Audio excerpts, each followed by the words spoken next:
जी बिल्कुल, खैबर पुख्तनख्वा के जो बॉडी बिल्डर्स हैं वो भी हुकूमत के ख़िलाफ़ सड़कों पर निकल आए हैं और इस वक्त एहतजाज कर रहे हैं। मेरे साथ इस वक्त Khyber Pakhtunkhwa body builder association के सदर मौजूद है, उनसे इस हवाले से बात करते हैं। जी, आप लोग क्यों एहतजाज कर रहे हैं? आप लोगों के मुतालिबात क्या है, और अगर आप लोगों के मुतालिबात ना माने गए तो आइंदा लाएअमल क्या होगा? हमारे फ़िलहाल 2 मुतालबात हैं। हम चाहते हैं कि जल्द अज जल्द जिम खोल दिए जाए, क्योंकि जिम खुलेंगे लोगों का इम्यून सिस्टम मजबूत होगा।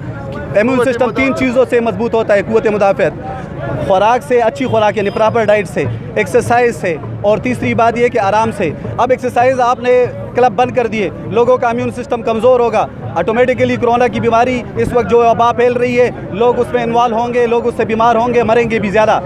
दूसरा हमारा ये है कि हम रिलीफ पैकेज मांग रहे हैं कि जिमों को रिलीफ पैकेज दिया जाए। 3 महीने तकरीबन हो गए और चौथा महीना चल रहा है, 4 महीने तकरीबन होने को है। हमने लॉकडाउन की वजह से क्लब बंद किए हुए हैं। एक तो हमारा किराया, हम पर किराया चल रहा है, दूसरा ये कि हमारे बच्चे कहाँ से खाएंगे। हम जो है ना कोई बनी इसराइली थोड़ी है कि हम पर जो है ना मनोसलवा उतरेगा, या हम जब अपने बच्चों को डंबल या प्लेट खिलाएं, ये लोहे के हैं, ये नहीं खा सकते बच्चे। तो हम क्या करें? क्या जिमों को बंद कर दे? अगर जिम बंद हो गए तो चैम्पियन बंद हो जाएंगे।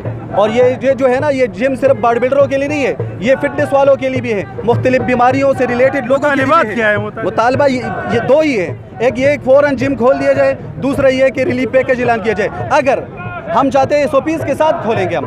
अगर हमारा ये मुतालबा अभी नहीं माना गया, हम मुसलसल जो है इलेक्ट्रॉनिक मीडिया, सोशल मीडिया और प्रिंट मीडिया पे एहतजाज कर रहे हैं। अगर नहीं माना गया तो हम जो है इसके बाद असम्बली के सामने एहतजाजी तहरीक चलाएंगे। एहतजाज जैसे कि आप लोग देख रहे हैं कि यहाँ पर बॉडी बिल्डरों का यही कहना है कि अगर उनके मुतालिबात ना माने गए तो वो असम्बली के सामने एहतजाज देंगे। जी।